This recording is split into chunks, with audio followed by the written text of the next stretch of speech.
sambil diskusi untukmu yang biasa bersafari di sana di gedung DPR.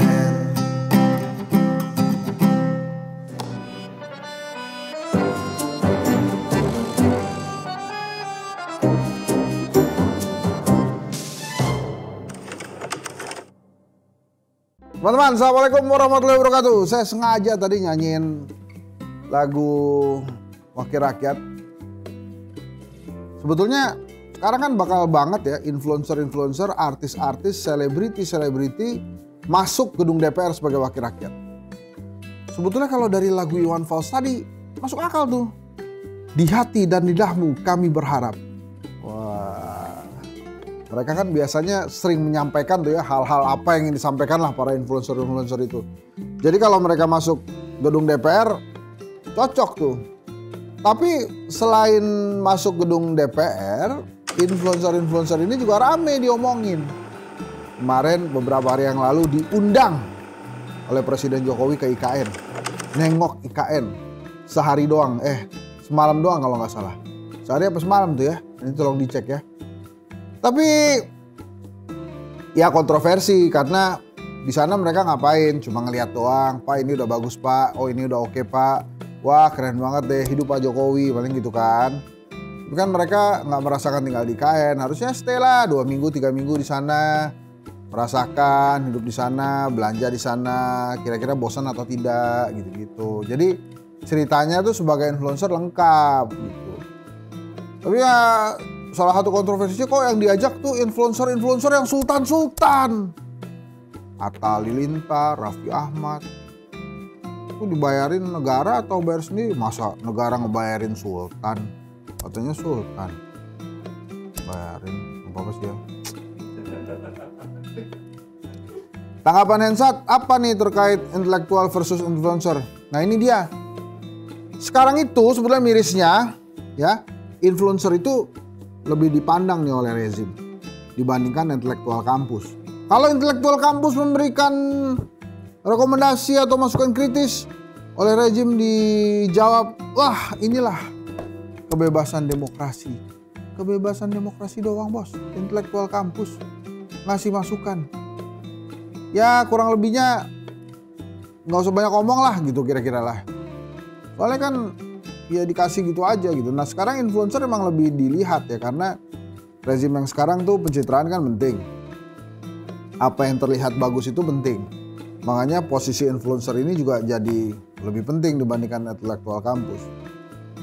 Lah lantas sebetulnya apa sih yang diharapkan rakyat dari influencer-influencer itu? Kalau menurut saya menceritakan keadaan.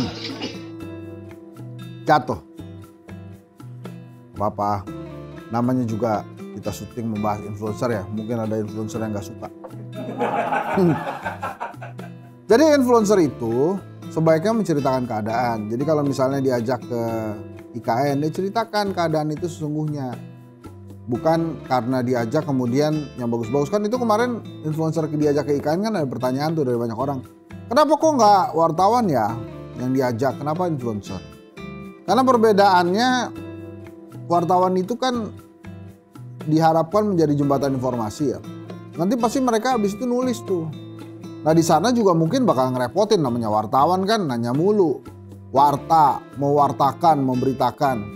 Pasti pertanyaan-pertanyaannya banyak tuh. Pak ini nanti gimana pasokan airnya pak? Nanti kalau orang-orang kesini airnya cukup buat berapa hari pak? Kenapa jalannya masih rusak pak? Kenapa baru istana negara doang yang jadi pak? Atau istana Garuda doang yang jadi pak. Terus pak gitu-gitu terus gitu loh. Kan presiden udah ngaku nggak bisa tidur. Diajak influencer aja presiden nggak bisa tidur, apalagi wartawan yang diajak ditambah nggak bisa tidur dia. Kan kasihan loh presiden nggak bisa tidur. Jadi memang banyak pro and kontra tuh kehadiran influencer dalam menceritakan sesuatu dibandingkan dengan para wartawan. Jadi sebetulnya juga para influencer ini diharapkan banyak oleh rakyat itu bukan saja menceritakan keadaan, tapi juga memberikan informasi yang sesungguhnya. Namanya kan untuk mempengaruhi kan, jadi influence itu mempengaruhi. Jadi bukan saja menceritakan, tapi dia juga mempengaruhi. Tapi mempengaruhi yang kondisinya benar.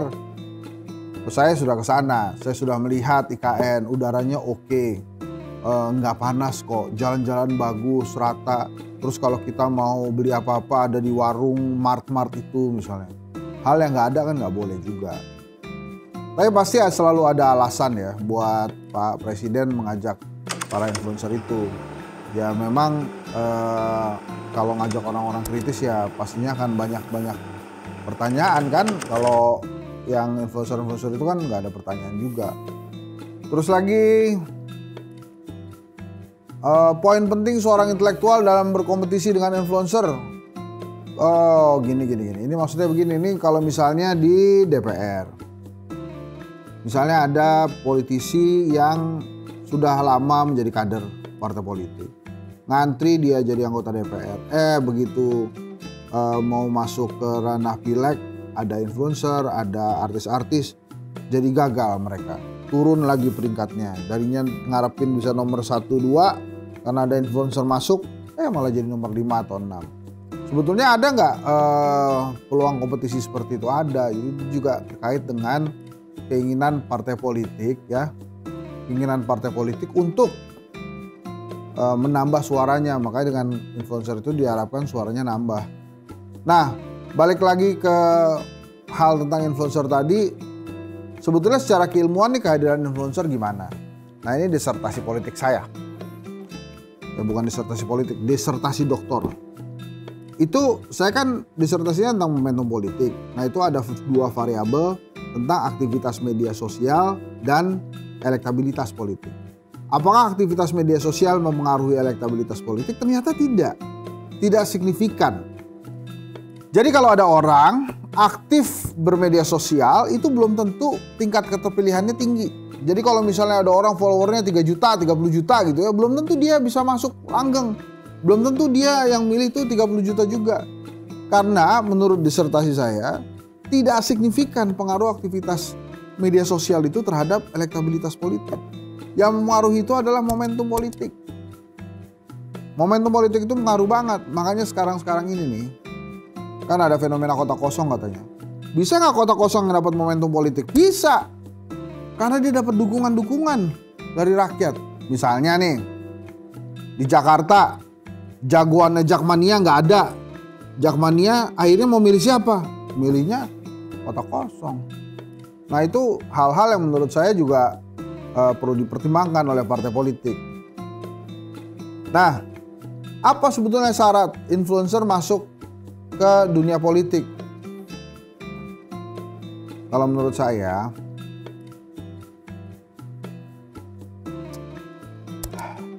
dia harus punya keinginan membantu rakyat secara tulus. Tuh kalau mau masuk ke dunia politik. Jangan melulu tentang dirinya. Influencer ya niat masuk ke politik. Yang dilakukan adalah menaikkan subscriber dan follower. Begitu followernya sudah tinggi, pindah ke politik. Dan mengharapkan followernya memilih dia dalam politik, yang nggak gitu juga. Seperti tadi saya katakan, aktivitas media sosial tidak signifikan dalam elektabilitas politik. Jadi dan ini bukan hanya di dunia politik, di dunia kerja juga gitu. Momentum itu harus didapat. Saya tips nih ya, buat yang pengen naik jabatan. Kalau bisa datang paling pagi, pulang paling malam. Kenapa? Karena biasanya CEO perusahaan tuh datangnya paling pagi, pulangnya paling malam. Jadi kalau lu datangnya on time, jam 9, pulang jam 5, begitu-begitu aja, nggak ketemu sama CEO. CEO mah datangnya jam 7, sarapan dulu, terus pulang dia balik ke kantor jam 9. Nah kalau dengan itu momentum politiknya dapet. Ya udah ya, itu aja sih tentang influencer. Memang ini tantangan buat intelektual kampus, buat para intelektual, bagaimana caranya lebih didengar dibandingkan influencer-influencer. Kalau dulu intelektual kampus pasti didengar karena memang kepakarannya dalam suatu bidang. Tapi sekarang intelektual kampus tanpa follower pastinya akan kalah diperhatikan dengan influencer dengan berjuta follower. Oleh karena itu, mari subscribe channel ini. Jadi sama aja. Saya ujung-ujungnya juga mengharapkan banyak subscriber dan viewer ya. Ya udah, nanti kalau mau bahas hal-hal politik lainnya, silakan ditulis. Nah ini kan masih beberapa ya, pada saat kita syuting hari ini nih ada beberapa yang menarik sih. Misalnya Ibu Mega kemarin komentar hubungan saya dengan Pak Jokowi baik-baik saja gitu ya. Nah itu kenapa tuh kemudian Bu Mega tiba-tiba ngomong begitu? Apakah gara-gara supaya tidak diganggu di pilkada? Atau supaya tidak ada kadernya ditarik dari kabinet?